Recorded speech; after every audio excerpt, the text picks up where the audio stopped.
आप सभी को मेरा नमस्कार। मेरा नाम है अभिषेक कुमार राय और स्वागत है आपका मैथ्स मैनिया पे। तो आज मैं आपके लिए क्लास 4th लेके आया हूँ और इसमें हम आज जो आप मॉक्स देते हो, स्पेशली टेक्स्ट बुक की अगर मैं बात करूँ तो मैं वो क्वेश्चंस लेके आया हूँ जिसको काफ़ी कम बच्चे अटेम्प्ट कर पाए हैं। जैसे वहाँ पे लिखता है ना कि 4% आंसर्ड इट करेक्टली ना, जिसको 5% बच्चे ही कर पाए या 21-22% बच्चे भी कर पाए ना, उन्हीं क्वेश्चंस को लेके आया हूँ आज मैं। तो हो सकता है थोड़ा कैलकुलेटिव हो, लेकिन आपको ये बात समझने की जरूरत है कि अगर आप कैलकुलेटिव क्वेश्चन की प्रैक्टिस करके जाओगे तभी आप वहां पे जाके कर पाओगे, अदरवाइज आप नहीं कर पाओगे। आपके पास समय रहेगा फिर भी आप नहीं कर पाओगे अगर आपने प्रैक्टिस नहीं की है तो ये बहुत ज्यादा जरूरी हो जाता है आपके लिए कि आप कैलकुलेटिव क्वेश्चंस की प्रैक्टिस करके ही जाओ, जिससे आप मॉक में भी कर पाओ और साथ में वहां पे भी कर पाओ। ठीक है, तो शुरू करते हैं। तो शुरू में मैं एक दो आसान क्वेश्चन लेके आया हूं जिसको काफी बच्चे कर भी लिए हैं, लेकिन आप समय कैसे बचा सकते हो तो मैं एक दो बातें आपको ऐसे बीच बीच में सिखाता रहूंगा।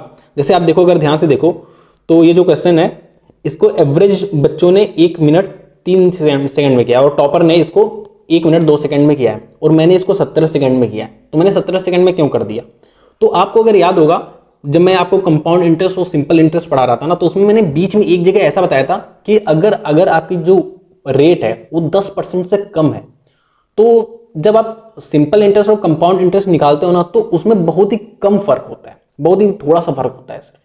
ठीक है, ये मैंने आपको बताया होगा, अगर आपको याद है। नहीं याद है तो आप एक बार जाके वीडियो देख लो, पूरी बहुत अच्छी वीडियो है, तो आपको काफी कुछ सीखने को मिलेगा। तो मैंने आपको ये बात बताई थी कि अगर रेट 10% से कम है ना, जैसे अगर मैं बात करूं आपकी कि 10% रेट और 2 साल के लिए निकालना है, तो आपका जो सिंपल इंटरेस्ट आएगा वो 20% आएगा और जो आपका कंपाउंड इंटरेस्ट आएगा वो 21% आएगा। तो आप देखो बहुत ही कम फर्क है 20 और 21 में, ये बात मैंने आपको बताई थी। तो अगर मैं इस क्वेश्चन को मैंने देखा तो मैंने ये देखा कि 8% रेट है और 33-28 इंटरेस्ट मिल रहा है 20,000 पे, तो मुझे ऐसा पता चल रहा है कि ये आपका 16-17% के बीच में है इंटरेस्ट। क्योंकि 3200 आपका 16% होता है, तो उसी के आसपास इंटरेस्ट है। क्योंकि 20,000 3328 जो है 20,000 का कितना होगा? 16 से 17% होगा। और आपको पता है 8% पर एनम, मतलब हर साल 8% हो रहा है, तो ये 16 से 17% जाने पे कितना साल लेगा? 2 साल ही लेगा। तो आपसे वही पीरियड पूछा है, तो मैंने यहाँ से 2 साल पे आंसर मार के मैं आगे बढ़ गया। तो मुझे इसमें बिल्कुल समय नहीं लगा, तुरंत मैंने ऐसे चीजों को ऑब्जर्व करके कर लिया। तो वही चीज है, आपको आंखें आपकी ना बड़ी बड़ी खुली होनी चाहिए, जिससे आपको चीजें दिखे। ऐसा नहीं कि तुरंत आप एकदम कैलकुलेशन करने लगो, समझ रहे हो।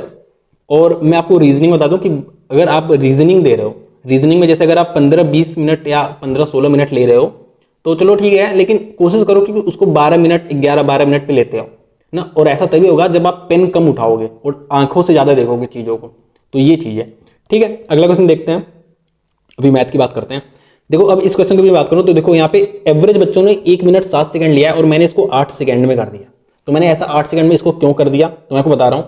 और मैंने आपको बताया, ये आपको थोड़ा अजीब तरीका लग सकता है, लेकिन आप खुद जाओ पीवाईक्यू देखो या कोई भी इस टाइप का क्वेश्चन आप देख लो, आपको पता चल जाएगा कि मैं ऐसा क्यों बोल रहा हूं। जब भी, और मैंने आपको परसेंटेज वाली वीडियो में जब मैंने पॉपुलेशन पढ़ाया हुआ या कुछ भी पढ़ाया, उसके अलावा कुछ भी पढ़ा सकता हूं, मुझे पता नहीं है क्या पढ़ाया था, तो मैंने आपको बताया था ना, जब भी ऐसे कोई वैल्यू दी हो ना, जैसे 1% या कुछ भी दिया हो और ऑप्शन में आपको ऐसे बेकार सी वैल्यू दी, देखो यहाँ पे बेकार सी वैल्यू है, यहाँ पे भी बेकार सी वैल्यू है और यहाँ पे भी बेकार सी वैल्यू है, और एक वैल्यू एकदम ही साफ सुथरी है, तो इसमें 100% आपका आंसर यही होता है। आपको लग रहा हो फर्जी तरीका है, लेकिन आप खुद जाके पीवाईक्यू देख लो चाहे जो देख लो, आपको ऐसा ही आंसर मिलेगा। हाँ, अब ऐसा नहीं कह रहा हूं मैं, सपोज यहाँ पे अगर ऑप्शन होगा ये होता ना, तो मैं इसको कर लेता, क्योंकि ये चलो साफ सुथरी वैल्यू ये भी है। जैसे अगर 25 ऐसा होता तो भी मैं इसको कंसीडर करता ना, इसके सामने मैं इनको कंसीडर करता, लेकिन यहाँ पे देखो ये फर्जी वैल्यू बेकार सी, ये भी बेकार सी वैल्यू क्योंकि यहाँ पे बाद में आया है, ये भी बेकार सी वैल्यू, समझ रहे हो।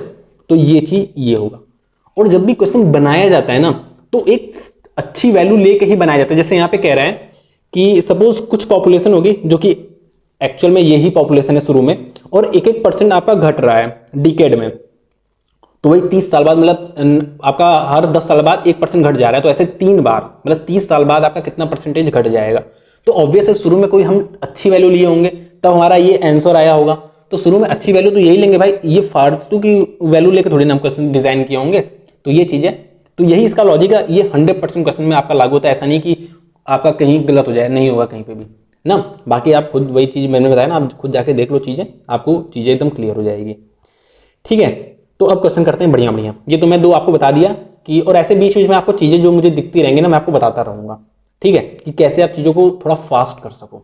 एक बार मैं देख लूं सब कुछ मेरा चालू है ना, तो सब कुछ ही चालू है। ठीक है, हाँ, तो अब ये वाला क्वेश्चन देखो।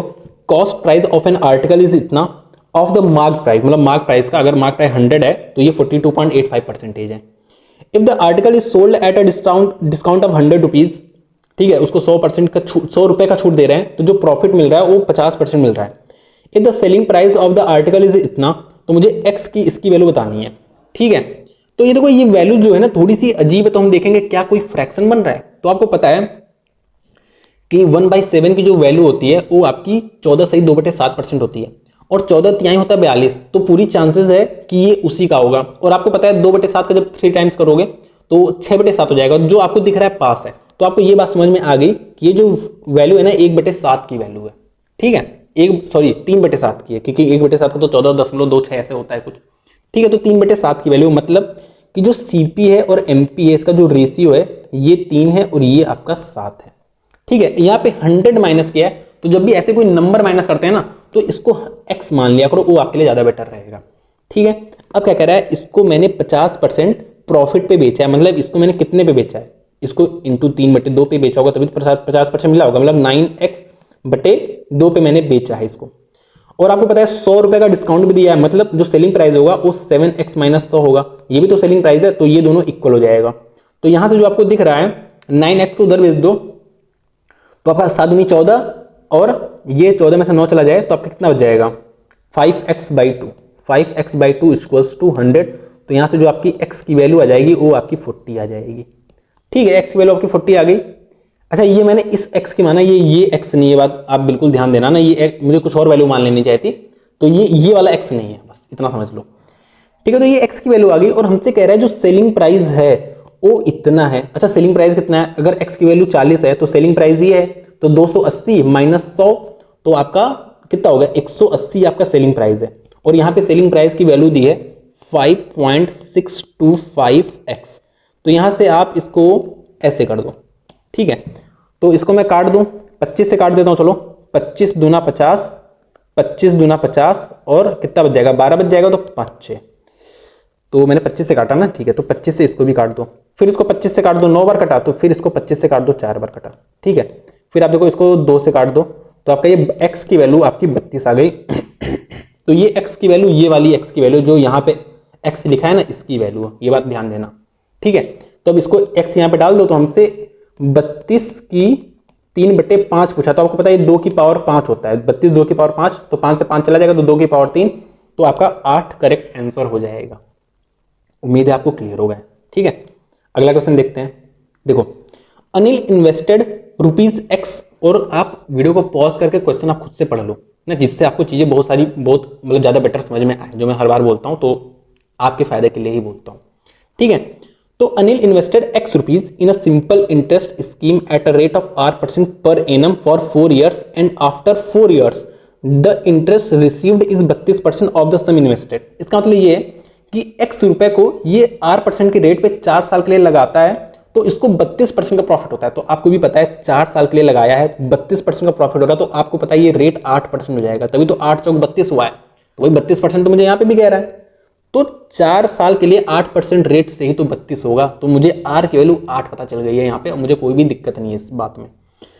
उसकी जो बहन है वो इतना रुपए कंपाउंड इंटरेस्ट पे लगाती है एक स्कीम में, जिसका जो रेट है वो 10% है, क्योंकि R+2, R की वैल्यू 8 आ चुके 10% है पर एनम 2 साल के लिए, तो उसको इतना रुपए मिलता है।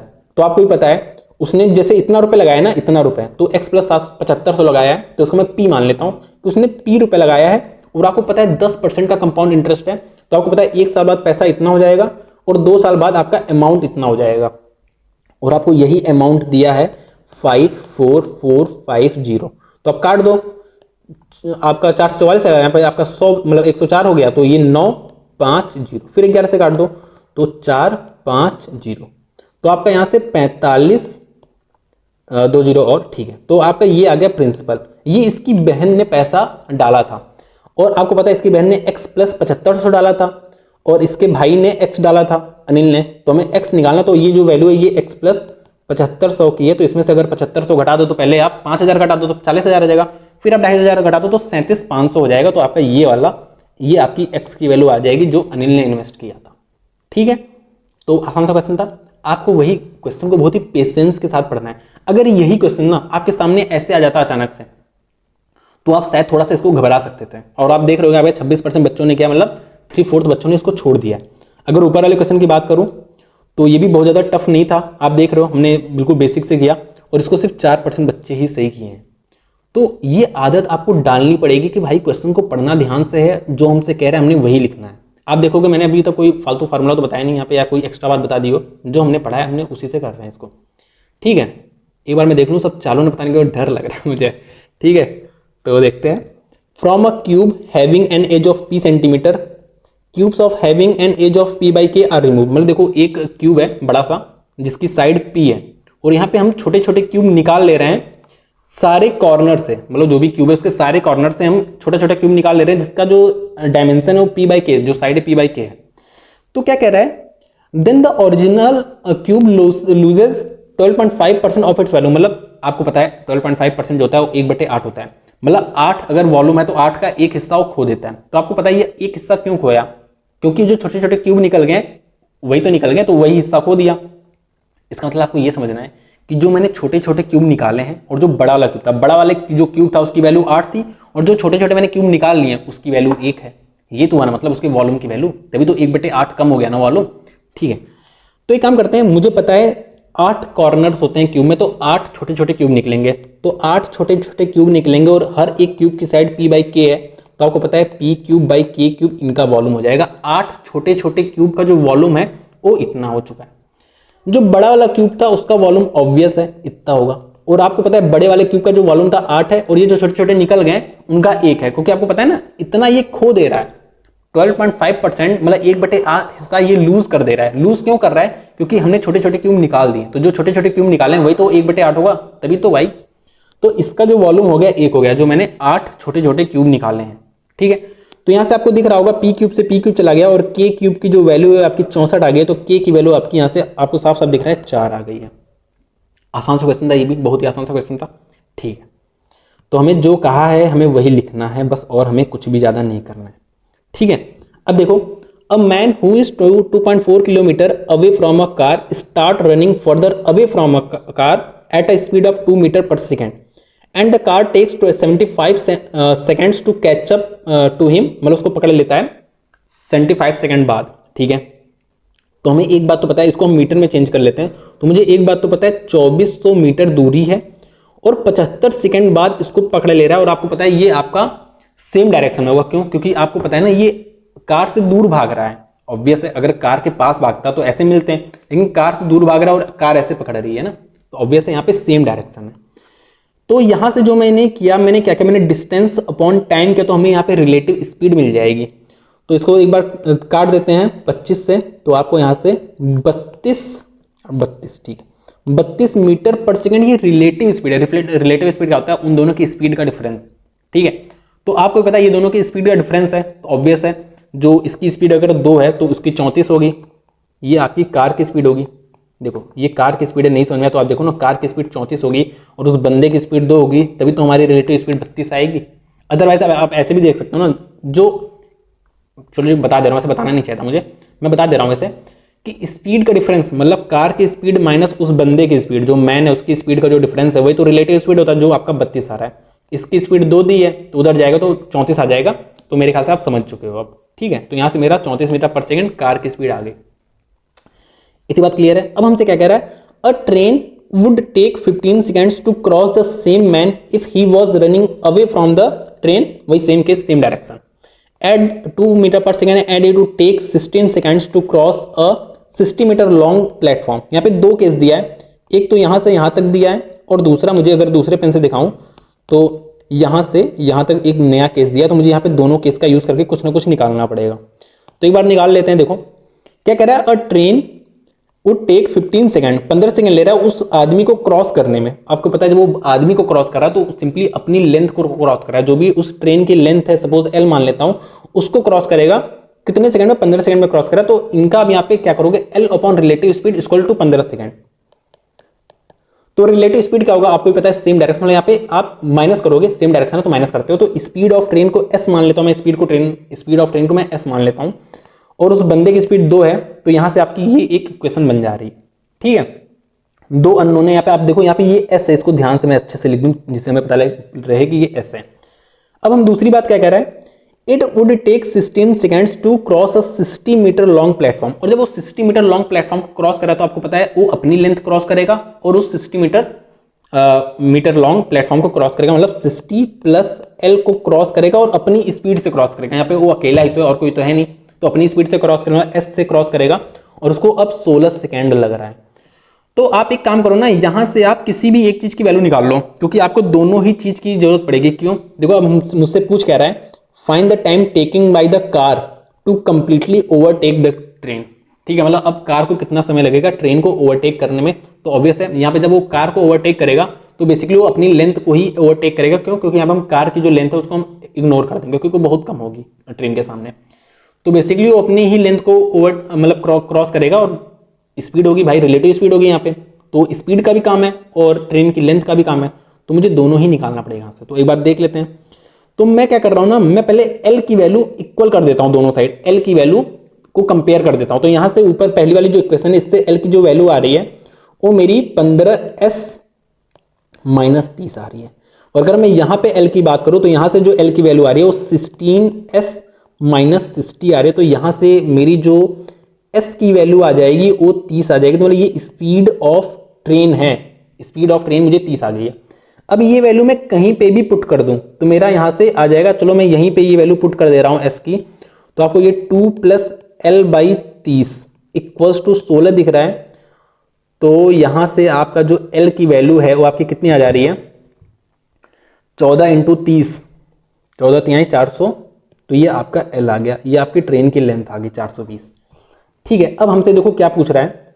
अच्छा ठीक है, अब आप यहाँ पे आपके मन में ना एक बात ये आ सकती है कि सर इसमें डायरेक्शन नहीं लिखा है कि ये अपोजिट डायरेक्शन में लेकिन या सेम डायरेक्शन में। तो ये आपको ऊपर जो दो लाइन दी है ना, ऊपर जो पूरा क्वेश्चन दिया उससे ही समझना पड़ेगा। देखो एक बच्चा है वो कार के अपोजिट जा रहा है ऐसे ना, ये देखो ये बच्चा जा रहा है और ये आपका जा रहा है, कौन है भाई, कार जा रहा है। और जो ट्रेन है वो भी ऐसे ही जा रहा है, देखो सेम डायरेक्शन में जा रहा है, देखो वहां पे लिखा है सेम डायरेक्शन में ही जा रहा है।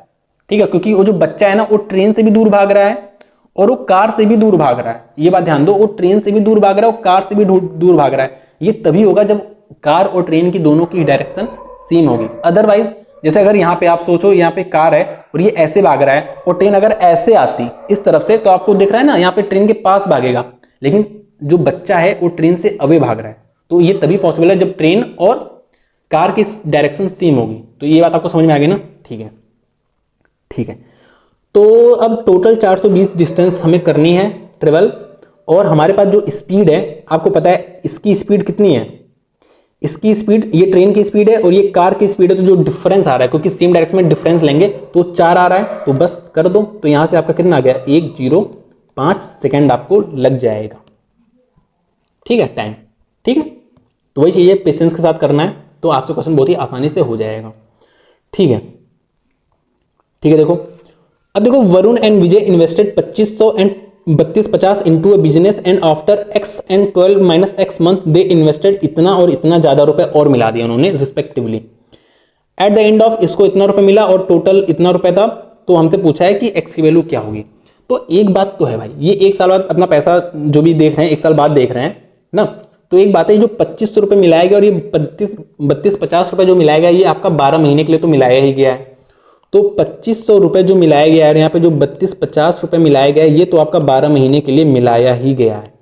लेकिन यहाँ पे जो एक बात और कह रहा है वो ये कह रहा है, इसमें कुछ पैसा हम ऐड क्यों करेंगे, क्योंकि x महीने बाद ये जो है ना, ये पहला वाला जो बंदा है वो 1000 रुपए और मिला देता है। तो x महीने बाद मिला रहा है, तो कितने महीने के लिए मिला रहा है, ये 12 माइनस x महीने के लिए मिला रहा है। देखो भाई x महीने बाद मिला रहा है तो अब कितना समय बच गया, एक साल के लिए पैसा इन्वेस्ट किया है तो 12 माइनस x समय ही तो बचा। तो इसने 1000 रुपए जो अपना मिलाया है वो 12 माइनस x टाइम के लिए मिलाया है। और अगर इसके बात करूं, ये जो दूसरा बंदा है 750 रुपए इसने मिलाया है और आपको दिख रहा है ना ये 12 माइनस x महीने बाद मिलाया है। तो यहां से देखो ना ये 12 माइनस x महीने बाद मिलाया, तो ये कितना है, ये टोटल 12 था, तो 12 माइनस x मतलब x टाइम के लिए इसने अपना पैसा मिलाया होगा। ठीक है, और इसका हम रेशियो अगर निकाल लें, देखो यहाँ पे रेशियो निकाल लें तो डायरेक्ट लिख दें रेशियो। ठीक है, अच्छा ठीक है, यहाँ पे जो रेशियो मिला है ना आपको यहाँ से निकालना है रेशियो, चलो मैं यहाँ पे लिख देता हूँ। तो ये आपका 30, ये जो अगर इसकी बात करूँ तो ये आपका 30,000 आ जाएगा। प्लस अगर मैं इसकी बात करूँ तो अगर इसे मैं डायरेक्ट लिख दूँ थोड़ा सा ना, देखो 30,000 ये हो गया, 25 × 12 300 होता है, तो 30,000 ये हो गया और आपका 12,000 ये हो गया, मतलब आपका 42,000 ये हो गया और ये आपका -1000 x हो गया। ये आपका वरुण भाई साहब है, वरुण, ठीक है। और अगर मैं विजय भाई साहब की बात करूं तो इनका देखो 32 50 × 12, तो ऐसे कर लेता हूं, 12 0 0, 12 25 60 हाथ लगा 6, 12 दूना 24, 6 30 हाथ लगा 3 और 12 3 36 और 39, इतना 1000 और प्लस 750x, ये विजय भाई साहब है। और आपको दिख रहा होगा वरुण को जो है ना 380 मिला, 380 मिला प्रॉफिट, और इसको आप देखो ना टोटल प्रॉफिट 800 है, इसको 380 मिला तो इसको 420 मिल जाएगा। तो यही तो रेशियो में पैसा मिला मुझे, मतलब इन दोनों को। और आपको यहीं से आपको x की वैल्यू निकाल लेनी है। तो एक बार मैं इसको थोड़ा सा कर भी देता हूं, तो यहाँ से 0 से 0 काट दिया, इसको मैं और काट दिया थोड़ा सा, और इसको मैं एक काम करता हूँ ना, थोड़ा सा मैं इसको 25 से काट देता हूँ। तो 25 से 4 जाएगा, ये आपका 3 जाएगा, ये आपका 4 जाएगा, ये आपका 3 जाएगा, तो ये आपका 4 दूनी 8, 4 चौक 16 -4x डिवाइड बाई 9 3 27, हाथ लगा 2, 3 3 9 10 11, ठीक है, सही है ना, 9 3 17 हाथ लगा 2, ठीक है। और प्लस यार एक यहाँ पे 4 बार कटेगा, मैं गलत कर दिया थोड़ा सा, यहाँ पे 4 बार कटेगा 25, इसको भी, ठीक है। तो ये आपका 9 चौक 36, हाथ लगा 3, 4 3 12 3 15, ठीक है, प्लस 3x इक्वल्स टू 19/21, इसको भी मैंने काट लिया, ठीक है, इसको भी मैंने 2 से काट लिया। तो इसको आपको सॉल्व करने में थोड़ा सा समय लगेगा, लेकिन आप यहाँ पे गेस वर्क ले सकते हो। तो आपको देखो यहाँ पे यही ऑप्शन में से एक होगा, तो एक गेस वर्क ले लो। गेस वर्क भी कैसे लोगे ये मैं आपको बता दे रहा हूँ। देखो ये 19 बार जा रहे हैं, तो ये 19 का मल्टीपल ही तो होगा भाई। तो 19 का मल्टीपल 167 में से कुछ 168 में से कुछ घटा रहे हैं, तो आपको पता है 152 आपका 19 से 8 बार में जाता है। तो आपको पता है यहाँ पे 16 माइनस करना पड़ेगा, तभी आपका 152 आएगा, मतलब x की वैल्यू 4 होनी चाहिए, ठीक है, x की वैल्यू 4 होनी चाहिए। लेकिन एक बार हम नीचे चेक भी कर लेते हैं, क्या भाई ऐसा हो रहा है, सही हो रहा है कि नहीं।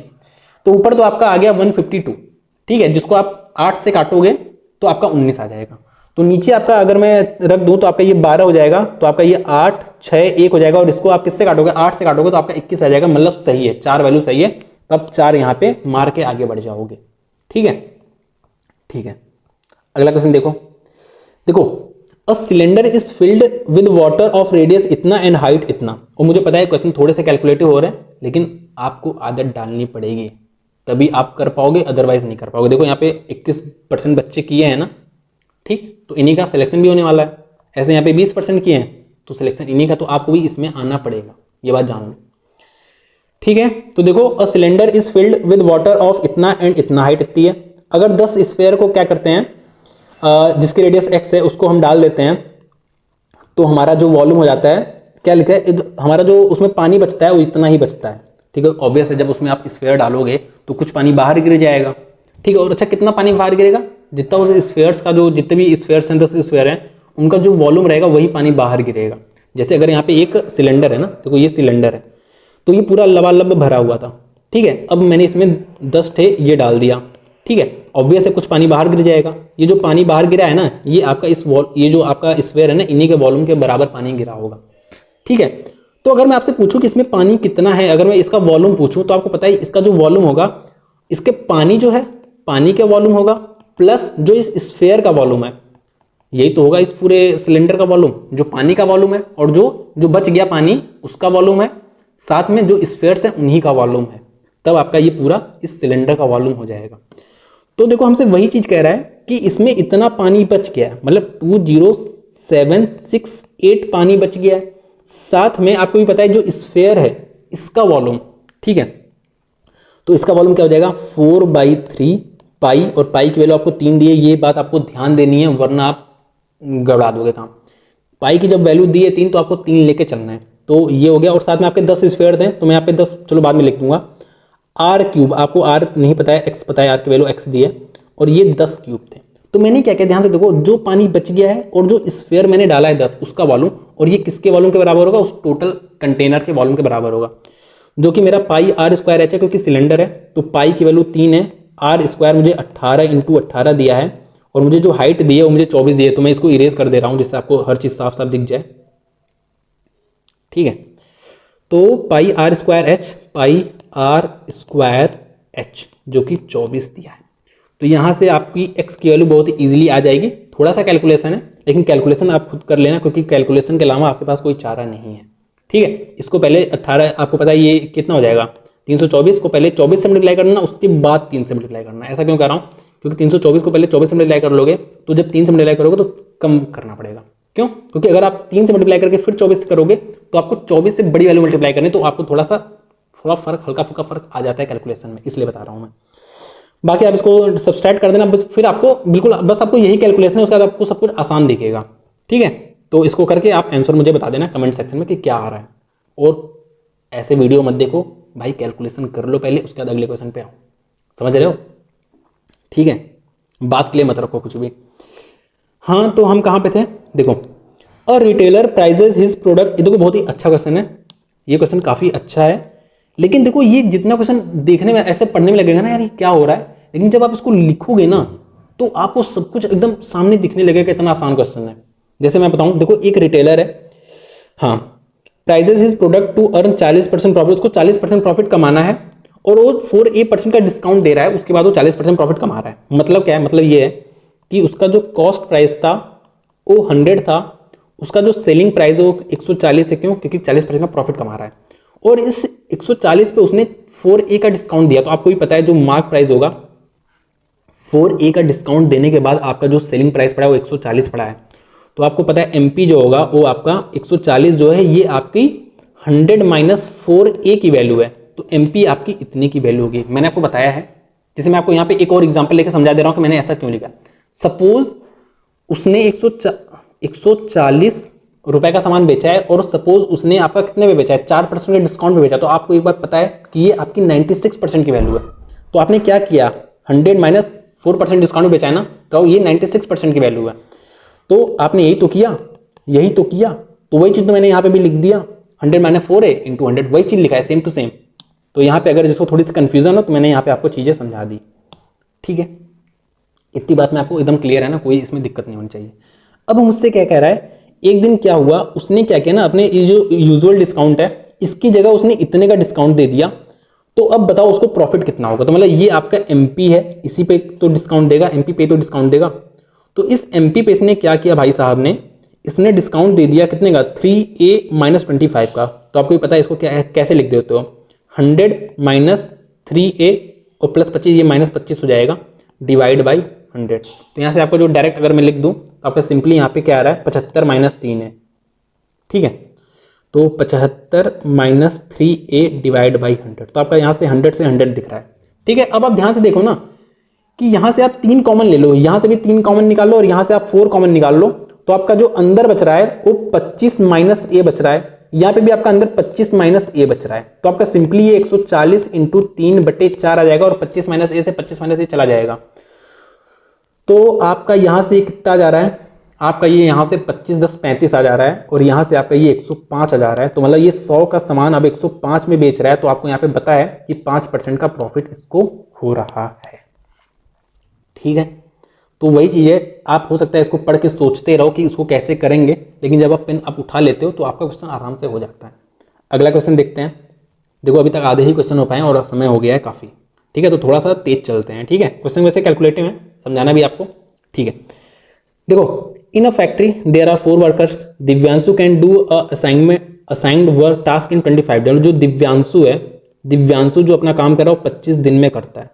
ठीक है, when working alone, while Gurpreet takes twice the time taken by Sudhanshu. जो गुरप्रीत है और जो सुधांशु है ये 2 टाइम ले रहा है, ये 1 टाइम ले रहा है। तो आपको पता है जो एफिशिएंसी हो जाएगी वो 1:2 की हो जाएगी। ठीक है, तो मैं डायरेक्ट एफिशिएंसी लिख सकता हूँ। आपको पता है ना, जब वर्क इक्वल होता है और टाइम का मैं रेशियो दिया है तो उसका रिवर्स रेशियो जो होता है वो हमारा एफिशिएंसी का रेशियो होता है।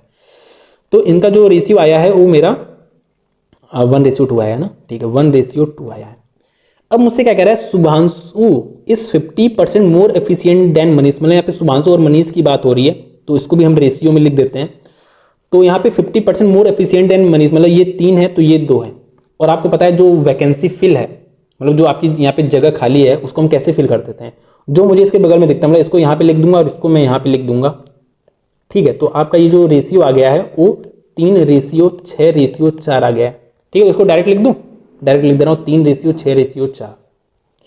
तो यहाँ पे 3:6:4 आ चुका है मेरा इन तीनों लोग का रेशियो। ठीक है, अब क्या कह रहा है, if the daily wage that is distributed among them is इतना, what is the wage received by Gurpreet and Shubhanshu together if Divyanshu and Manish. अच्छा, दिव्यांशु की बात अभी कहीं नहीं हुई है, यहाँ पे हुई है। ठीक है, Divyanshu and Manish can do the work for इतना। तो यहाँ पे मुझे दिव्यांशु के बारे में भी कुछ पता नहीं है, बाकी सबकी मुझे एफिशिएंसी पता है, लेकिन दिव्यांशु के बारे में एफिशिएंसी नहीं पता है। तो ऐसे कैसे करेंगे, देखो दिव्यांशु 25 दिन में करता था और दिव्यांशु और मनीष इसको 75/8 दिन में कर रहे हैं। तो आपको भी पता है यहाँ पे टाइम का जो रेशियो होगा उसका रिवर्स रेशियो इनके एफिशिएंसी हो जाएगा। तो अगर मैं एफिशिएंसी का रेशियो निकालूं तो ये आ जा रहा है और ये आ जा रहा है, और आपको पता है ये आपका 3 से चला जाएगा, मतलब 3:8 आपके दिव्यांशु और मनीष की एफिशिएंसी का रेशियो आ जा रहा है। मतलब अगर दिव्यांशु की एफिशिएंसी 3 है तो मनीष की एफिशिएंसी सिंपली 5 हो जाएगी, मनीष की एफिशिएंसी सिंपली 5 हो जाएगी। ठीक है, तो अब आप यहां पे आप क्या लिख दो, एक बार मैं इसको डायरेक्ट लिख दूं। ठीक है, डायरेक्ट लिख दे रहा हूं, इनकी जो एफिशिएंसी है 3:5 है दिव्यांशु की और मनीष की। ठीक है, तो दिव्यांशु और मनीष की जो एफिशिएंसी का रेशियो है वो 3:5 है। उम्मीद है मैं सही ही लिखा हूं, एक बार देख लूं क्या फिर से। नहीं, सही है, इसमें ज्यादा सोचना नहीं है। ठीक है, 3:5 है। ठीक है, तो अब देखो आगे क्या करें। तो मुझे देखो यहाँ पे अगर मैं दिव्यांशु को भी लिख देता हूं तो मुझे पता है दिव्यांशु और मनीष का जो रेशियो कितना है, आपको पता है मनीष का 5 है और इसका 3 है। आपको पता है ना, जो वैकेंसी आपकी खाली, जैसे यहाँ पे जगह खाली है ना, इसको कैसे फिल करते हैं, जो मुझे दिखता है बगल में उसी को मैं फिल करता है। यहाँ पे देखो 5 दिख रहा है ना, तो इसको 5 से फिल करता चला जाऊंगा। तो यहाँ पे 15, 30, 20, 12 ये आपके चारों की एफिशिएंसी आ गई। ठीक है, अब देखो टोटल पैसा 1540 चारों में बटा होगा अकॉर्डिंग टू दियर एफिशिएंसी। ये आपका 50 आ गया, ये 60, ये 70, 77 यहाँ पे आ जाएगा टोटल एफिशिएंसी। और आपसे पूछा क्या है, आपसे पूछा है गुरप्रीत और शुभांशु, मतलब गुरप्रीत और शुभांशु मतलब इनको कितना पैसा मिलेगा। तो आपको पता है यहाँ पे 45 पैसा इनको मिल जाएगा। तो ये आपका चला गया 2 से और ये आपका आ गया 900। ठीक है, तो ऐसे करेंगे इस क्वेश्चन को। अगला क्वेश्चन देखते हैं, देखो। ठीक है, तो एक्स वाई जेड 3 लोग हैं और आपको पता है कि 3 times of x share is equal to 5 times of y. अच्छा, इसको आप जैसे ऐसे वैसे लिख सकते हो। चलो यहाँ पे मैं बता दे रहा हूँ, ऐसे लिखोगे ना, ऐसे ही तो लिखोगे, ऐसे तो लिखोगे। आपको पता है मैंने बताया था एक्स के सामने वाला एक्स का होता है रेशियो, वाई के सामने वाला वाई का रेशियो होता है। लेकिन आप इसको बिना लिखे भी इस बात को कर सकते थे ऐसे। क्या आपको दिख रहा है 3 times of x is equal to 5 times of y, मतलब 3x के सामने आपका 5 आ रहा है, तो x के सामने आपका 5 आ रहा है, y के सामने आपका 3 आ रहा है। तो ऐसे आप लिख सकते थे डायरेक्ट। ठीक है, अब आपसे कह रहा है एंड 7 टाइम्स ऑफ z। तो आपको देखो यहाँ पे x की बात कर रहा है कि 3 times of x is 7 times of z, मतलब x के सामने आपको 7 दिख रहा है। तो एक बात है, जो कॉमन रहता है ना उसको ऐसे बीच में लिखते हैं। तो यहाँ पे x कॉमन था, तो आपको दिख रहा है x के सामने 7 दिख रहा है और z के सामने आपको 3 दिख रहा है फिर से। ठीक है, मैं आपको फिर से समझा देता हूं। देखो यहाँ पे 2 टर्म लिखा था, एक आपका जो पहले लिखा था वो मैं आपको बता चुका हूं, जो दूसरा चीज लिखा साफ साफ बस इतना लिखा है कि 3 times of x is equal to 7 times of z, यही लिखा है, बाकी भूल जाओ, एंड से जुड़ा है ना। तो सिंपल आपको लिखा है 3 times of x is equal to 7 times of z। तो आपको x के सामने 7 दिख रहा है और z के सामने आपको 3 दिख रहा है। तो वही चीज मैंने लिखा, आपको बताया मैंने, जो आपकी वैकेंसी खाली है, जो आपकी जगह खाली है, उसको जो अगल बगल दिखता है उसी से फिल कर देते हैं। तो आपका ये 15, 35 और आपका 21 यहाँ पे दिख रहा है एक्स वाई जेड का रेशियो। तो मुझसे पूछ रहा है एक्स का शेयर कितना होगा, तो टोटल आपका इतना था। इन तीनों को अगर मैं जोड़ दूं तो 35, 36, 71 और मुझसे एक्स का पूछा है तो एक्स का हो गया इतना। तो आपका ये दिख गया 5 और ये आपका 5, 25 हाथ लगा दो, 5 3 15 और 1 इतना दिख गया। तो आपका 1750 एक्स का शेयर है। ठीक है, आसान था ये भी। अगला क्वेश्चन देखते हैं, देखो। देखो length of train P and Q is इतना है एंड इतना दिया है मुझे। Average speed of P and Q is equal to the difference between speed of P and Q which is equal to 108 kilometre per hour. तो ध्यान से देखो, आपसे P और Q का एवरेज, P और Q का एवरेज कितना होगा, P प्लस Q/2, ऑब्वियस है। ठीक है, तो P प्लस Q/2 की जो वैल्यू दी है वो आपको 108 ही दी है, क्योंकि आपसे कह रहा है ना P और Q का जो एवरेज है वो आपका इक्वल्स टू डिफरेंस है स्पीड के, और वो डिफरेंस ही आपको दिया 108, मतलब P और Q का जो एवरेज है वो 108 है। और जो P और Q का एवरेज 108 दिया, तो आपको पता है P और Q की जो वैल्यू हो जाएगी वो 108 × 2 हो जाएगा, मतलब 216 हो जाएगी, 216। और P माइनस Q की जो आपकी वैल्यू दी है वो आपको 108 दी है। और यहाँ पे बाकी चीजें मीटर में बात की तो इसको तुरंत हम कन्वर्ट कर लेते हैं इसमें मीटर पर सेकंड में। तो आपको दिख रहा है ये आपका 6 आ गया, ये आपका 30 आ गया, और ये आपका कितना आ गया 12, और ये आपका 60 आ गया। तो यहाँ से मुझे डायरेक्ट दिख जा रहा है जो वैल्यू, वो आपका ये 60 दिख रहा है, ये आपका 30 दिख रहा है, ये 60 दिख रहा है, ये 30 दिख रहा है। तो यहाँ से मैं पी की वैल्यू पता है आपको, इन दोनों का सम का हाफ हो जाएगा, मतलब 45 मीटर पर सेकंड हो जाएगा। और जो क्यू का वैल्यू है वो आपको कितना हो जाएगा, इनका डिफरेंस का हाफ मतलब 15 मीटर पर सेकंड हो जाएगा। ठीक है, अब आपको क्या कह रहा है, if train Q crosses P running in the same direction in a plus 5 metre per second, मतलब क्यू जो है वो पी को क्रॉस कर रहा है, मतलब क्यू जो है वो पी को क्रॉस कर रहा है, लेकिन इसकी स्पीड तो कम है, ठीक है, इसकी स्पीड कम है। तो आप ना देखो यहाँ पे अब हमने क्या गलती की छोटी सी, या जो चीज पे हमने ध्यान नहीं दिया, वो हमने ये ध्यान दिया नहीं दिया कि यहाँ पे सिर्फ डिफरेंस लिखा था, ऐसा नहीं लिखा था कि पी ज्यादा है और क्यू कम है, ऐसा कहीं पे नहीं लिखा था, हमें सिर्फ डिफरेंस दिया था। तो ये क्यू माइनस पी भी हो सकता है। अब मुझे ऐसा कैसे समझ में आएगा कि क्यू माइनस पी था, ठीक है, मुझे ऐसे समझ में आएगा क्योंकि यहाँ पे क्यू जो है ना वो पी को क्रॉस कर रहा है, मतलब क्यू की स्पीड ज्यादा होगी, तो सिंपली यहाँ पे क्यू की स्पीड 45 होगी और पी की स्पीड 15 होगी, ठीक है, क्योंकि क्यू क्रॉस कर रहा है। तो ये मुझे स्पीड पता चल गई इन दोनों की, ठीक है। अब मुझसे क्या कर रहा है, सिंपली क्या कर रहा है, क्यू जो है वो पी को क्रॉस कर रहा है ए प्लस 5 सेकंड में। तो आपको पता है जब ये दो ट्रेन एक दूसरे को क्रॉस कर रहे हैं तो ये दोनों ही अपने लेंथ का सम को क्रॉस करते हैं बेसिकली। तो आपको पता है इन दोनों के लेंथ का जो सम है वो आपका 600 है, तो ये 600 मीटर को क्रॉस कर रहे हैं। और आपको पता है कितने देरी में क्रॉस करेंगे, सेम डायरेक्शन में है तो ऑब्वियसली जो रिलेटिव स्पीड है 30 हो जाएगी, तो ये आपका 20 सेकंड में क्रॉस करेंगे। तो आपको पता ये कह रहा है ना ए प्लस 5 सेकंड में क्रॉस करेंगे, आपको पता है 20 सेकंड में क्रॉस करेंगे, तो यहाँ से ए की जो वैल्यू है आपकी 15 सेकंड आ जा रही है, क्योंकि ये जो है ना ये आपका ए प्लस 5 के ही इक्वल है मेरे भाई। तो ए की वैल्यू आपकी 15 आ जा रही है। अब मुझसे कह रहा है then find the length of a platform that train P crosses in इतने सेकंड में। तो सपोज एल है, प्लेटफॉर्म की लेंथ एल है और पी क्रॉस कर रहा है, तो कितना पी क्या क्रॉस करेगा, पी अपनी लेंथ को और उस प्लेटफॉर्म की लेंथ को क्रॉस करेगा। तो L प्लस जो P की लेंथ है मुझे 270 दिए, इसको क्रॉस कर रहा है। और ऑब्वियस आपको पता है P की स्पीड कितनी है, P की स्पीड 15 है, और ये आपको दिया है कितने देरी में क्रॉस कर रहा है, एक सेकंड में देख लो ना, ठीक है, इतने देरी में क्रॉस कर रहा है। ए की वैल्यू आपको 20 निकाला था आपने, तो ये टोटल आपका 55 हो गया, ठीक है। तो इसको 15 5 75 हाथ लगा आपका 7, 15 5 75, 7 आपका 82, ठीक है। और इसको मैं 270 से घटा दूं तो आपका ये 5 आ गया।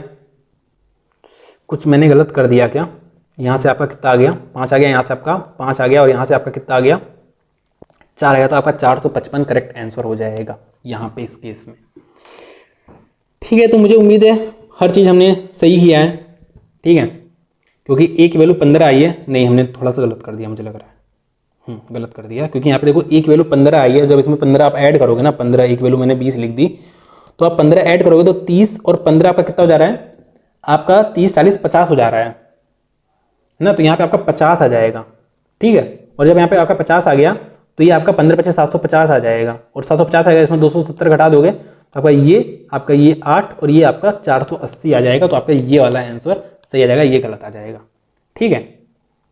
तो सब कुछ सही है, 750 270, ठीक है, तो 480 आ जाएगा, ठीक है। अच्छा मैंने यहाँ पे इसको मैंने 20 देख लिया होगा, चलो कोई बात नहीं, एक वैल्यू 15 है, ध्यान देना था। देखो the ratio of present age of Chinki and Minki is 4 और x। तो मैं मान लेता हूँ भाई चिंकी की जो एज है वो आपकी 4x है, और जो आपकी मिंकी की एज है वो आपकी 5x है। And the present age of Chinki's mother is 9/2 times the Minki's age 5 years एगो। तो जो देखो चिंकी की मदर की जो एज है वो आपकी 9/2 टाइम्स है मिंकी की 5 साल पहले, तो मिंकी की 5 साल पहले इतनी एज होगी, तो ये चिंकी की मदर की आज की एज है, ठीक है। और क्या कह रहा है, and the present age of Minki's mother, तो मिंकीज मदर को ऐसे लिख देते हैं, ये 7/3 टाइम्स है चिंकी की एज जो है 3 साल बाद, तो चिंकी की एज 3 साल बाद इतनी हो जा रही है +3, इतनी हो जा रही है, ठीक है।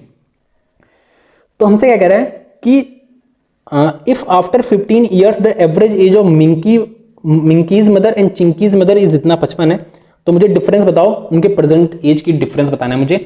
तो देखो क्या करना है हमको, देखो 15 साल बाद की जो एवरेज एज है 55 है, आपको पता है 15 साल बाद जो है एवरेज एज 15 है, तो आज की जो आपका एवरेज होगा वो आपका इसमें से सिंपली 15 घटा दो, क्योंकि 15 दोनों में बढ़ा है ना भाई, तो 15 दोनों में से घटा दोगे तो आपका कितना आ जाएगा, आपका सिंपल 40 आ जाएगा प्रेजेंट एज का जो एवरेज है वो आपका 40 आ जाएगा। तो प्रेजेंट एज का जो सम है, क्योंकि यहाँ पे मैं दो लोग की बात कर रहा हूँ, इन दोनों की माता जो है उनकी बात कर रहा हूँ मैं, तो एवरेज अगर 40 है तो जो सम है टोटल वो 80 हो जाएगा। मतलब इन दोनों का जो सम है वो आपका 80 हो जाएगा, 80 हो जाएगा, इन दोनों का सम जो 80 हो जाएगा। और यहां से आप इसको सॉल्व कर लेना, ठीक है। कैलकुलेशन ही है, कैलकुलेशन आपको करना ज्यादा जरूरी है, तो इसको सॉल्व कर लेना। इन दोनों का सम 80 हो जाएगा, तो यहां से आपकी एक्स की वैल्यू बहुत ही आसानी के साथ निकल जाएगी, ठीक है। देखो, the angle of depression from the top of a building toward a point be on a ground is 60 degree. तो बिल्कुल ड्रॉ कर लेते हैं जैसा हमसे कह रहा है, ठीक है। तो ये थोड़ा सा बेकार ड्रॉ हो गया, थोड़ा 60 डिग्री की तरह ड्रॉ करते हैं इसको। तो एक बिल्डिंग के टॉप से जो एंगल ऑफ डिप्रेशन है, देखो बिल्डिंग के टॉप से डिप्रेशन और ग्राउंड से एलिवेशन बात बराबर होती है। तो ये आपका 60 डिग्री दिया है, ये आपका बिल्डिंग का टॉप है, और ये जो पॉइंट है ये आपका पॉइंट बी है, ठीक है। The angle of elevation from a point A on the ground toward 6th floor of the building is 30 degree. मतलब यहाँ पे आपका कोई पॉइंट ए होगा तभी तो आपका एंगल ऑफ एलिवेशन 30 डिग्री बन पाएगा। तो ये आपको 30 डिग्री दिया, यहाँ पे आपका ये ए है और ये आपका 6th फ्लोर है, ये आपका 6th फ्लोर है बिल्डिंग का, ठीक है। आपसे क्या कह रहा है, the distance between point A and the base is 450। मतलब ये आपका 450 है, ये पूरी दूरी 450 है। और मैंने आपको एक बात बताई थी कि जब आप 30 डिग्री के सामने पे जाते हो तो आप √3 से डिवाइड कर देते हो, और जब आप 60 डिग्री के सामने जाते हो तो √3 से मल्टीप्लाई कर देते हो। तो अगर मैं ये लेंथ निकालूं तो ये 30 डिग्री के सामने सिंपली, तो ये आपका 450 बाई √3 होगा। इसको मैं यहीं पे सॉल्व करके बवाल खत्म कर देता हूं, तो आपका ये 150 √3 हो जाएगा, ठीक है। तो ये आपका 150 √3 हो जाएगा सिंपली, ये आपका 150 √3 हो जाएगा। और आपको एक बात और दिया है कि the distance between point A B and P, मतलब बी और ए के बीच में जो दूरी 150 है, मतलब ये जो है 150 है ये। तो आपको जब ये 150 दिया तो आपको पता है ये 300 हो गया, और जब ये 300 हो गया तो ये 60 डिग्री के सामने वाला है। मतलब ये पूरे बड़ी के जो पूरा, अगर मैं इसको दूसरे कलर से दिखा दूं तो ये आपका जो ये पूरा है ना, इसकी जो हो जाएगी 300 √3, क्योंकि मैं √3 से मल्टीप्लाई कर देता हूं। तो मुझसे क्या पूछ रहा है, मुझसे पूछ रहा है find the height of building from the 6th floor के अबव और टॉप के बीच की जो दूरी है, ये आपसे पूछा है। तो ये आपको दिख रहा है साफ साफ 300 √3 है, 150 ये है, तो आपका 150 √3 हो जाएगा, ठीक है। तो आसान सा क्वेश्चन था ये भी, तो आपका ये वाला आंसर करेक्ट हो जाएगा। देखो 60 kilometre down stream plus 40 kilometre up stream में मुझे 25/2 घंटा लग जाता है, क्योंकि साढ़े 12 घंटे को मैं 25/2 लिख देता हूँ। 84 kilometre down stream plus 63 kilometre up stream जाने में मुझे 18 सही 9/10 समय लग जाता है। तो इसको मैं अगर करूँ तो 189/10 समय लग जाता है। मुझसे सिंपली पूछा है स्पीड, ठीक है। तो मैं यहाँ पे पहले मुझे इसको सॉल्व करना ही पड़ेगा, इसके अलावा हमारे पास कोई चारा है नहीं। तो देखो एक बात जान लो, करेंगे डायरेक्ट सॉल्व, तो बिल्कुल ही ध्यान से देखना, और आपको भी एग्जाम में ऐसे ही डायरेक्ट सॉल्व करना है, समझ रहे हो। इसको 10 बार आपको लिखना नहीं है, एक बार लिख दिया बस बहुत है। तो पहले हम थोड़ी सी वैल्यू छोटी कर लेते हैं। तो आपको इसको 5 से काट दो, इसको आप 8 बार काट दो, इसको आप 12 बार काट दो, ठीक है। जितना छोटा कर पाए हमने कर लिया। फिर इसको आप देखो, ये 7 से जा रहा है, तो आपका ये कितने बार जाएगा 2 7, ये आपका कितने बार चला गया, ये कितने बार चला जाएगा बताओ, जल्दी जल्दी बताओ। 7 से काट रहे थे ना, ये 9 बार चला जाएगा, और ये आपका 12 बार चला जाएगा। तो ये मेरे ख्याल से 3 बार और चला जाएगा, तो 3 से एक बार और काट देते हैं इसको। तो 4 3 और ये आपका 9 बार चला गया, ठीक है।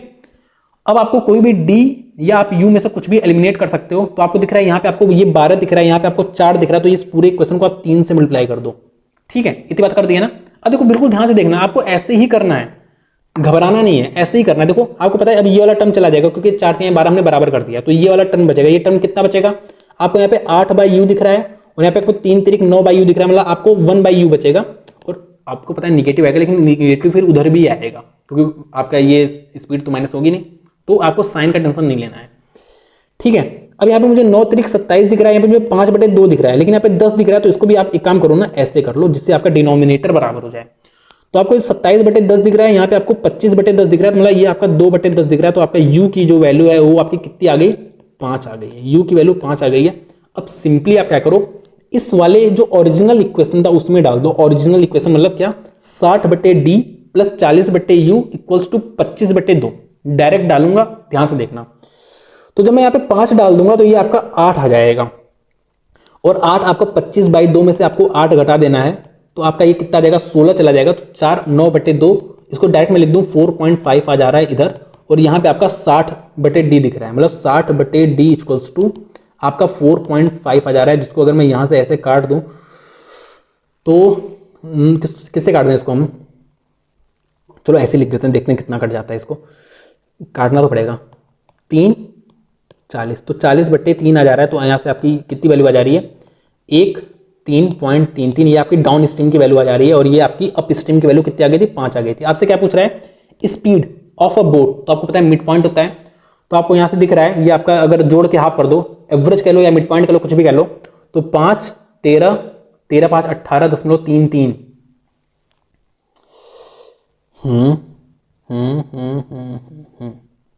ठीक है, तो सही तो किया हूं मैं, ठीक है। तो 18 से 18.33 का जब आप हाफ करोगे तो 9 आ जाएगा मिड पॉइंट, तो ये आपका आंसर करेक्ट हो जाएगा, क्योंकि हमें नियरेस्ट वैल्यू बतानी थी, तो 9 के ही पास आ रहा है। ठीक है, तो मेरे ख्याल से हर चीज एकदम क्लियर है, आपको कोई भी कंफ्यूजन यहाँ पे नहीं होनी चाहिए। ठीक है, ठीक है, अगर कहीं कैलकुलेशन मिस्टेक होगी बता देना, वरना मेरे ख्याल से सही है। हाँ तो भाई साहब, अब देखो अगला क्वेश्चन क्या कर रहा है, देखो ए ने 50,000 मिलाया, बी ने 20,000 मिलाया, और ए की जो एज थी 20 साल थी और बी की एज 18 साल थी, ये दोनों साथ में कर रहा हूँ, 20% आपका जो है वो आपका एज अ सैलरी आपका ए ले रहा है। ऐसा बेसिकली ऐसी बात है ना कि वहां पे जो इन्होंने बिजनेस में तो पैसा डाला, लेकिन जो काम कर रहा है ना वहां पे सिर्फ ए ही काम कर रहा है, तो ऑब्वियस है भाई ए कुछ पैसा एक्स्ट्रा लेगा, क्योंकि वो वहां पे पूरा बिजनेस संभाल रहा है, तुम तो भाई आए पैसा डाल के चले गए। ठीक है, तो ए कह रहा है कि भाई जितना भी प्रॉफिट होगा उसका 20% मैं लूंगा, और जो 80% बचा वो हमारा उसी हिसाब में बचेगा जितने में हमने इन्वेस्टमेंट किया था, उसी हिसाब से बचेगा। ठीक है, तो अगर मैं ए की बात करूं और मैं बी की बात करूं, तो इसने डाला है 50,000 रुपए और इसने डाला है 20,000 रुपए, और देखो ए की एज 20 साल है, बी की एज 18 साल है, और 20% प्रॉफिट ले रहा है, और जो बचा वो सैलरी है उनके इन्वेस्टमेंट के अकॉर्डिंग बढ़ जाएगा। जब बी 20 साल का हो जा रहा है तो अपना पैसा निकाल लेता है, तो आपको पता है ये 18 साल पे पैसा लगाया था, 20 साल पे निकाल ले रहा है, मतलब ये 2 साल के लिए पैसा लगाया है। And the remaining profit, sorry हाँ ठीक है, और ए जो है वो 24 साल के बाद पैसा निकाल ले रहा है, मतलब 4 साल बाद की बात हो रही है, जब ए 24 साल का हो जा रहा है उसके बाद की बात हो रही है। तो आपको पता है जो ए है 20 साल पे पैसा लगाया था, 24 साल तक लगाया, मतलब 4 साल के लिए इसने लगाया पैसा, तो 4 जीरो से 4 जीरो काट दो, 2 से आपका ये काट दो, तो इसने जो पैसा, इनका जो इन्वेस्टमेंट का रेशियो है वो 5:1 है। ठीक है, तो जो पैसा बटेगा वो इतने में बटेगा, लेकिन जो हमारे ए भाई साहब वो पहले ही कुछ पैसा लेके निकल लेंगे 20%। ठीक है, तो सपोज मैंने मान लिया प्रॉफिट जो है ना मेरा 100% का प्रॉफिट है, तो आपको पता है जो 20% है ये आपका पहले ए ले लेगा, 20% आपका ए ले लेगा, और जो 80% बचेगा, 80% जो बचेगा उसका 5 हिस्सा, टोटल 6 हिस्सा है, तो 5 हिस्सा, 6 में से 5 हिस्सा ए ले लेगा, तो इसका 5/6 हिस्सा ए ले लेगा। और आपको पता है बी जो है वो 80% का 1/6 हिस्सा लेगा। ठीक है, क्योंकि 80% में ही अब बटेगा, 20% इसने ले लिया, अब 80% में ही चीजें बचेंगी। और मुझे यहाँ पे दिया ना जो ए जो पैसा पा रहा है ना इतना ज्यादा पा रहा है बी से, मतलब इन दोनों का जो डिफरेंस है वही तो भाई ए, इन दोनों का डिफरेंस जो मुझे 77,000 दिया है, तो आपको दिख रहा है यहाँ पे 20% प्लस 80 का, आप देखो ना यहाँ पे 80 कॉमन ले लूँ अगर मैं, तो आपका यहाँ पे 4/5, सॉरी 4/6, जो कि 2/3 लिख सकता हूँ मैं, तो ये 2/3 परसेंटेज ही होगा, ये आपका 77,000 मुझे दिया है। ठीक है, तो यहाँ से मुझे जो दिख पा रहा है मुझे ये दिख रहा है 3 दूनी 6 और 8 गुना 16, मतलब 220/3% की जो वैल्यू है वो आपकी 77,000, तो ये आपका चला गया 2, ये आपका चला गया 7, ये आपका चला गया 5, ये 7 तारीख 21, 25, 105 करके ही कुछ आएगा, तो मेरा ये वाला आंसर करेक्ट हो जाएगा। ठीक है, तो मुझे उम्मीद है आपको समझ में आ गया होगा, नहीं समझ में आया तो एक बार दोबारा देख लो। ठीक है, तो अगला क्वेश्चन देखो, a bottle with cost price इतना is marked X% above the cost price and sold after 2 successive discount of इतना एंड इतना रिस्पेक्टिवली, और उसको जो प्रॉफिट मिला वो इतने का मिला है। ठीक है, तो इसको हम एक बार लिख लेते हैं पहले, तो देखो 4500 जो है ये इसका दाम था बोतल का, और इसको इसने इतने पे मार्क कर दिया, मतलब 100 + X डिवाइड बाय 100 पे इसने मार्क कर दिया है। और फिर वो 2 डिस्काउंट दे रहा है, पहला डिस्काउंट ये 140 का दे रहा है, फिर जो दूसरा डिस्काउंट दे रहा है ये 9/10 का दे रहा है, 10% डिस्काउंट दे रहा है, मतलब इतना रुपए अब का पड़ेगा वो। और अब जो इसको प्रॉफिट मिल रहा है वो 720 रुपए का प्रॉफिट मिल रहा है, ऑब्वियस है, पता है आपको कॉस्ट प्राइस ये था, इतने का प्रॉफिट मिल रहा है, इसमें 720 ऐड कर दो, इसमें 720 ऐड कर दो, तो आपका ये 0 आ जाएगा, 0 2 7 12, और ये आपका इतना आ जाएगा, इतना आपका सेलिंग प्राइस है। ये भी तो आपका सेलिंग प्राइस था और ये भी तो सेलिंग प्राइस होगा, क्योंकि भाई कॉस्ट प्राइस में अगर मैं प्रॉफिट को ऐड कर दूं तभी तो मेरा सेलिंग प्राइस मिलता है। ठीक है, तो वही चीज आपका लिखा है, तो आपको ऐसे लिख देना है सिंपली। तो यहाँ से अगर मैं काट दूं इसको तो आपको दिख रहा है 9 पच्चे 45 और 9 अट्ठे 72, तो आपका ये 580 और यहाँ पे 5800 आ जाएगा। इसको भी इधर भेज दूं तो ठीक है। अब इसमें 140 ऐड कर दूं अगर मैं, एक सेकेंड, इसमें अगर मैं 140 ऐड कर दूं तो आपको ये 0 4 9 5, तो आपका ये 140 भी चला गया। अगर मैं इसको फिर से काट दूं तो आपका यहाँ पे ये चला जाएगा 9 पच्चे, इसको मैं 0 से 0 काट दूं तो 9 पच्चे और 9 यहाँ से कितना आ जाएगा 9 छक 54 और छक 54, और यहाँ पे 0 1 बच जाएगा ना, मेरा 0 बच जाएगा। तो यहाँ से जो मेरी x की वैल्यू आ रही है, मैं यहाँ पे कुछ गलत तो नहीं करना मेरे ख्याल से, ठीक है। तो ये मैंने अभी 9 से काटा नहीं, तो इसको मैं 5 से और काटूंगा, तो 5 से एक बार और काट देता हूं। तो ये मेरा 9 इकन्ना तीना तिहाई, और यहां से मेरा कितना जा रहा है 2 आ जा रहा है ना, 2 आ जा रहा है, ठीक है। मैं सबको सही किया मैंने, मैं फिर से देख लेता हूं। देखो 5 इकन्ना 5 तिहाई 15 और 5 दूना 10, ठीक है। तो यहां से मेरी x की जो वैल्यू आ रही है वो 32% आ जा रही है, x की वैल्यू। अब x की वैल्यू मेरी 32% आ चुकी है, चलो ठीक है। अब देखते हैं यहाँ पे क्या है। A jeans has a cost price which is 20% less than that of the bottle. Bottle का प्राइस इतना था, इससे 20% कम है, तो आपको पता है इससे 900 कम होगा, इससे 900 कम होगा, तो आपका 3600 का जो है आपका बॉटल है। और इस 3600 बॉटल को मैं 4680 पे बेच रहा हूं, 4680 पे बेच रहा हूं। तो मुझे जो दिख रहा है यहाँ से, इसको अगर 36 से काट दो 130, तो आपको दिख रहा है ये 30% प्रॉफिट पे मैं इसको दे रहा हूं, 30% प्रॉफिट पे मैं बेच रहा हूं।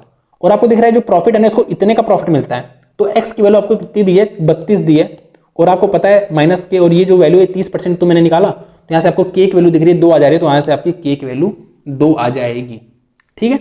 आसान से क्वेश्चन ये भी था, बस वही चीज है, थोड़ा सा लेंथ ज्यादा क्योंकि क्वेश्चन थोड़ा सा बड़ा कह दिया। देखो क्वेश्चन टफ नहीं होता, क्वेश्चन या तो आपका ईजी होता है या तो आपका लेंदी होता है, बस, या कैलकुलेट होता है, बस, समझे, ठीक। तो इसी माइंडसेट से दिया करो। देखो देखो आसान सा क्वेश्चन है, बहुत ही आसानी से करना। Average age of Anil, Sheela and Rohit की एवरेज एज है 46 है, and the time at the time of marriage of Rohit, तो रोहित की शादी करा दी गई, और उस वक्त जो है ना रोहित मैरिड विद निशा, निशा से उसने शादी की, एंड आफ्टर 2 ईयर उनका एक हो गया बच्चा, ठीक है। और 5 साल बाद, शादी के 5 साल बाद जो एवरेज एज है पांचों आदमी की वो इतनी है, तो निशा की एज बतानी है, ठीक है। तो बिल्कुल ही बेसिक से करेंगे। तो शुरू में देखो, शुरू में जो है, शुरू में इन तीनों की जो एज थी उसका 46 ईयर था एवरेज, तो हम टोटल निकालेंगे तो आपको पता है 45 तिहाई 135 होता है, यहाँ पे 46 है, तो आपका यहाँ पे 138 आ जाएगा। ये क्या है, मैं एकदम स्टार्टिंग की बात कर रहा हूं, मैं एकदम स्टार्टिंग की बात कर रहा हूं, ठीक है, ठीक है। जब यहाँ पे मैं बात कर रहा हूं जब रोहित की शादी हुई तब की बात कर रहा हूं मैं, रोहित की जब शादी हुई तो इन तीनों बंदे की जो एज थी वो इतनी थी सम, और जो निशा की एज थी मैंने मान लिया निशा की एज x होगी। अब यहाँ पे कह रहा है 5 साल बाद, तो 5 साल बाद क्या होगा, इन सबकी एज में ये जो चारों बंदे हैं ना, चारों बंदे, ये 3 बंदे यहाँ पे अनिल, शीला, रोहित, और यहाँ पे एक निशा है, इन चारों की एज में भाई 5-5 साल बड़ा होगा, मतलब 20 साल बड़ा होगा। साथ में आपको एक बात और लिखाई है, ध्यान देखो, क्योंकि यहाँ पे 5 लोग की बात हो रही है, तो ये 5वां कहा गया, 5वां बच्चा है। तो देखो 2 साल बाद हुआ बच्चा, और 3 साल, क्योंकि 5 साल है ना टोटल, तो 2 साल बाद बच्चा हुआ, और बच्चा यहाँ से 3 साल का हो चुका है 5 साल बाद। शादी के 5 साल बाद बच्चा जो है 3 साल का हुआ है, क्यों, क्योंकि भाई 2 साल बाद बच्चा हुआ था। तो इसकी जो एज है ये 3 साल है बच्चे की। मैं कहां पे मैं पहुंच गया, मैं 5 साल बाद पहुंच चुका हूं, मैंने सबका ही सम लिख दिया है। और अब यहाँ पे मुझे एवरेज दिया है इतना, तो एवरेज ये 5 लोग का दिया, तो 8 पच्चे 40, हाथ लगा 4, 7 पच्चे 35, 7 पच्चे 35 और 4 ये 9, हाथ लगा 3, और 5 तिहाई 15, 3 18, तो इतना हो गया आपका। और इसको आप कर लो बहुत ही आसानी के साथ कैलकुलेट, तो आपका आंसर आ जाएगा। यहाँ से यूनिट डिजिट से भी कर सकता हूं मैं, तो 8 3 आपका 11, और यहाँ से आपका चला जाएगा, तो आपका ये वाला आंसर आ जाएगा, ठीक है। ठीक है, तो 28 साल आपका यूनिट डिजिट से आ जाएगा। देखो, a person invested k rupees for 2 years eight a simple interest rate of 10%, ठीक है। द टोटल मनी, देखो पहले यहाँ पे जो बात कर लेते हैं, ये कह रहा है कि 2 साल के लिए उसने सिंपल इंटरेस्ट पे 10% पैसा लगाया था, तो आपको पता है 20% उसको प्रॉफिट हुआ होगा, मतलब 100 से आपका जो पैसा है वो 120 हो गया होगा, या आप ये कह सकते हो 1 से पैसा आपका 1.2 या k से 1.2 हो गया होगा। तो 2 साल बाद जो पैसा हो गया होगा ये आपका 1.2k हो गया होगा। इस बात पे कोई दिक्कत है, कोई दिक्कत नहीं होनी चाहिए, ठीक है। Then the total sum of money that the individual receive is divided in the ratio of 5:4। ये जो पैसा है इसको 5:4 में मैं कर देता हूं डिवाइड, ठीक है। Then they invest the first part of for 2 year at a compound interest of इतना, and the other part for 3 year at a simple interest of इतना। What is the value of k if the total interest earned by the people from the two parts is इतना। ठीक है, ठीक है, तो इसको बहुत ही आसानी से करेंगे, एक ही लाइन में लिखेंगे, सॉल्व आप करोगे। देखो यहाँ पे पहली बात तो मैंने इसको दो हिस्सों में लिखूंगा क्योंकि मैंने दो हिस्सों में तोड़ा है, 1.2 को दो हिस्सों में तोड़ा है, और आपको पता है 5:9, 5:4 मतलब टोटल 9 है, तो 9 का 5 हिस्सा मैंने, देखो 1.2 का 5/9 हिस्सा मैंने एक जगह लगाया है, और 1.2 का मैंने 4/9 हिस्सा मैंने एक जगह लगाया है। इस बात में आपको कोई भी कंफ्यूजन नहीं होनी चाहिए, मैंने दोनों को एक साथ लिखा है, बस मैं अलग अलग लिखता तो आपको चीजें और बेटर समझ में आती, लेकिन आपको ऐसे भी समझ में आ रहा है। मैंने सिंपल यहाँ पे देखो ना 1.25 का 5/9 हिस्सा यहाँ पे लगा दिया पैसा, और 1.25 का 4/9 हिस्सा यहाँ पे लगा दिया, और 5:4 है इसका। ठीक है, अब मुझसे क्या कह रहा है, तो जो पहला पार्ट है ना उसको 2 साल के लिए कंपाउंड इंटरेस्ट पे 20%, तो 2 साल का सक्सेसिव निकाल लो, 20 और 20 का सक्सेसिव निकालोगे तो आपका 44% आ जाएगा, तो इसका 44% आपको इंटरेस्ट मिल जाएगा 2 साल बाद। और जो दूसरा पैसा मैं लगा रहा हूँ 30% पे लगा रहा हूँ, 3 साल के लिए मुझे 90% का प्रॉफिट मिलेगा, तो इसका 90% का मुझे मिल जाएगा इंटरेस्ट 90%। और जो मुझे टोटल इंटरेस्ट मिल रहा है वो 9280 का मिल रहा है, मतलब इसी जो टोटल इन्वेस्टमेंट मिल रहा है मुझे, टोटल इंटरेस्ट मिल रहा है वो 9280 का मिल रहा है। तो आप यहां से बहुत ही आसानी के साथ इस क्वेश्चन को सॉल्व कर सकते हो, और यहां से आपकी के की वैल्यू बहुत ही आसानी के साथ आ जाएगी। कैलकुलेशन बहुत ज्यादा टफ नहीं है, एक बार आप पेन उठाओगे तो बहुत ही आसानी से हो जाएगा। ठीक है, ठीक है, तो इसको सॉल्व करके तुरंत क्वेश्चन, अरे सोल्यूशन मुझे कमेंट सेक्शन में दे दो तुरंत। ठीक है, तो 2 क्वेश्चन और बचा है, देख लेते हैं। A man can row A to B upstream and B to A downstream in the 12 hour. ठीक है, the distance between A and B is 240। तो मुझसे ये कह रहा है सिंपली 240 को अगर मैं अप स्ट्रीम जा रहा हूं प्लस 240 में डाउन स्ट्रीम आ रहा हूं, तो मुझे समय जो लग रहा है वो मुझे 12 घंटे का लग जा रहा है। The time taken by a man to row 6 kilometre downstream is identical to the time taken by the two is 4 kilometre upstream. मतलब क्या कह रहा है, देखो 6 किलोमीटर डाउन स्ट्रीम में जाने में मुझे समय इतना लगेगा, और मुझे 4 किलोमीटर अप स्ट्रीम में जाने में समय मुझे इतना लगेगा, और इन दोनों का जो टाइम है, ये टाइम ही तो मैंने निकाला, इतना समय, और ये दोनों आइडेंटिकल मतलब बराबर है। तो यहाँ सबको दिख रहा है जो रेशियो आ जा रहा है वो डाउन स्ट्रीम का 3 आ जा रहा है, अप स्ट्रीम का जो रेशियो आ जा रहा है 2 आ जा रहा है, इसको x मान लो। तो ये आपका डाउन स्ट्रीम और अप स्ट्रीम का रेशियो आ जा रहा है। ठीक है, अरे यार क्या हो गया, ठीक है, ठीक है, तो ये मेरा आ गया रेशियो। तो ये क्या दिख रहा है यहाँ पे, कोई दिक्कत नहीं, चलो ठीक है। तो ये आगे मेरा रेशियो, मुझसे क्या पूछ रहा है, what is the speed of stream. ठीक है, तो आपको यहाँ पे इसकी वैल्यू डाल दो यहाँ पे, तो यहाँ पे आपका दिख जाएगा, इसको पहले काट दो, तो ये 20, देखो 20 से कट जा रहा है 20, तो अगर मैं 20 को कॉमन ले लूँ ना, तो और यहाँ पे u और d की जगह मैं ये वाली वैल्यू डाल दूँ, 2x और 3x डाल दूँ यहीं पे, तो मुझे दिख रहा है ऊपर मेरा 5x आ जा रहा है और नीचे मेरा 6x² आ जा रहा है, और इसकी वैल्यू जो है 1 आ जा रही है क्योंकि मैंने 12 से काट दिया है पूरे को। तो यहाँ से मुझे देखो ये दिख जा रहा है, तो यहाँ से अगर x की वैल्यू की बात करूँ तो मेरी 100/6 मुझे x की वैल्यू आ जा रही है। x क्या है, x ये है, और आपको क्या पूछा है, आपसे स्पीड ऑफ स्ट्रीम पूछा, तो स्पीड ऑफ स्ट्रीम क्या होता है आपको पता है, मैंने d-u/2, d-u जो दोनों अप स्ट्रीम और डाउन स्ट्रीम के स्पीड का जो डिफरेंस होता है उसका हाफ होता है। तो यहाँ पे आप दिख रहा है डिफरेंस x है, तो आपको x/2 की वैल्यू निकालनी, तो आपको x/2 की वैल्यू निकालनी, तो ऐसे निकाल लो। तो यहाँ से आपको दिख रहा है साफ साफ 50, और ये 25/3 आपको साफ साफ दिख रहा है, तो यहाँ से आपका 25/3 आंसर आ जाएगा। ठीक है, अगले क्वेश्चन पे चलते हैं। सिर्फ 5% लोगों ने सही किया है। ठीक है, तो क्वेश्चन अच्छा हो जाता है, और आखिरी क्वेश्चन ये है आपका। देखो क्या कह रहा है, अ man can complete a painting alone in 22 दिन, मतलब 22 दिन में वो आदमी उस काम को कंप्लीट कर लेता है। Each subsequent day a new artist joins the work, मतलब हर अगले दिन। अब देखो एक तो बात मुझे ये कह रहा है कि एक आदमी किसी काम को 22 दिन में कर लेता है, किसी पेंटिंग को 22 दिन में कंप्लीट कर लेता है। अब जो दूसरा कंडीशन मुझे ये दिया है कि हर अगले दिन एक नया बंदा ऐड हो रहा है, एक नया आर्टिस्ट आ रहा है उस काम को करने के लिए, और इससे क्या होता है ना 2y+3 दिन में हम 2 टाइम्स वो ओरिजिनल पेंटिंग को 2 बार बना लेते हैं। ठीक है, तो मुझसे पूछ रहा है assuming no artist is added after the 8th day. इसका मतलब ये कह रहा है कि देखो पहले तो मुझसे ये कह रहा था कि हर अगले दिन एक एक नया बंदा आ रहा है, मतलब अगर आज एक बंदा है तो अगले दिन 2 बंदा काम करेगा, अगले दिन 3 बंदा काम करेगा, अगले दिन 4 बंदा काम करेगा। लेकिन 8 दिन बाद, जैसे 8वें दिन पे 8 बंदा काम करेगा, और उसके बाद कोई भी नया बंदा ऐड नहीं हो रहा, मतलब उसके बाद 8वें दिन के बाद ना 9वें दिन आपका 8 ही बंदा काम कर रहा है, 10वें दिन आपका 8 ही बंदा काम कर रहा है, ऐसे कर रहा है, ये बात हमसे कह रहा है। तो मुझसे पूछ रहा है y की वैल्यू पूछा है, तो देखो यहाँ पे मुझे कोई भी एफिशिएंसी नहीं दी है, तो मैं एफिशिएंसी को 1 मान लेता हूं।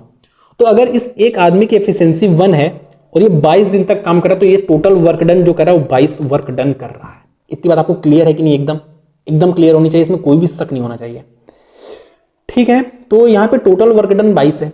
एक बात आप और समझो यहाँ पे कि अब मुझसे कह रहा है पहले दिन एक बंदा काम कर रहा है, दूसरे दिन एक और बंदा आ गया, तीसरे दिन एक और बंदा आ गया, और यहां से मैं 8 दिन तक तो मेरे पास इतने बंदे आ गए, 8वें दिन 8 बंदे काम करेंगे, और यहां से फिर 8-8 ही करेंगे, 8-8 ऐसे ही करेंगे, ठीक है। लेकिन उससे एक बात और कराए, ध्यान से देखो यहाँ पे ना, 2y प्लस 3 दिन में जो काम हो रहा है वो 2 टाइम्स हो जा रहा है, मतलब 2y प्लस 3 दिन में आपका 44 काम हो जा रहा है। 2y प्लस 3 दिन में आपका 44 काम हो जा रहा है। तो मैं पहले क्या करता हूं ना, मैं पहले निकालता हूं भाई ये 1 से 8 दिन तक कितना काम हुआ है, पहले ये निकाल लेता हूं। तो आपको पता है इसको सबकी एफिशिएंसी 1 है, यहाँ पे एक आदमी काम कर रहा है तो एक काम करेगा, 2 आदमी काम कर रहा है तो 2 काम हो रहा है, क्योंकि एफिशिएंसी 1 है। तो 1 से 8 तक का अगर मैं सम निकालूं तो मेरा सिंपली ये आ जाएगा 36 सम आ जाएगा, मतलब 8 दिन में 36 काम हो चुका है। और आपको पता है अगले 8 दिन के बाद ना अब कोई भी नया आदमी ऐड नहीं होगा, मतलब अगले दिन जो काम होगा 8 काम होगा। तो जब मैं 9वें दिन काम करूंगा ना, तो आप ध्यान से देखो 9वें दिन जब मैं काम करूं तो मेरा 44 काम पूरा हो जा रहा है।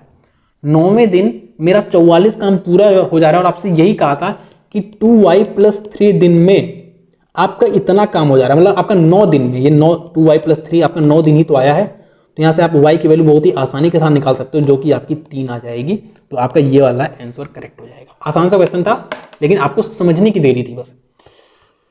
तो ये आपका आज के 22 क्वेश्चन हमने किए, 21 क्वेश्चन, और बहुत ही अच्छे अच्छे क्वेश्चन किए हैं, ठीक है। तो आपको घबराना नहीं है। कुछ बच्चे ऐसा कह देते हैं ना कि इररिलेवेंट है, कोई इररिलेवेंट नहीं है भाई। अगर 1-2 क्वेश्चन आ गया, सपोज 3 क्वेश्चन ही आ गया ना, और अगर आपको विश्वास नहीं होता, आप सीजीएल का पेपर मेंस का उठा के देख लो, पिछले साल का 2-3 क्वेश्चन ऐसे आ गए थे अच्छे खासे, जो थोड़े बहुत ठीक थे।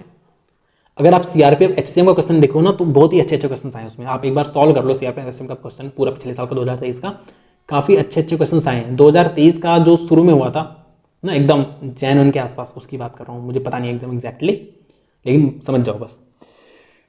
तो आपको समझ में आ जाएगा। आईबीएस का पेपर देख लो, समझ में आ जाएगा। इसलिए इतना प्रिपेयर हो कि भाई जब आपके पास समय रहे, समय आपको सपोज आपने क्वेश्चन कर लिया, आपके पास समय बचा है एग्जाम में, तो एटलीस्ट तब तो आप भाई सॉल्व कर ले जाओ उन क्वेश्चंस को जो कैलकुलेटिव है, और ये आप तभी कर पाओगे जब आप प्रैक्टिस किए रहोगे, ठीक है। तो बहुत बता दिया मैंने, बाकी आपको ही करना है, तो बस यही है। बाकी अगर आपको पसंद आया हो तो बता दो, और अगला चैप्टर हम कौन सा करें ये भी बता दो, तो हम अगला चैप्टर वही कर लेंगे, ठीक है। Thank you so much.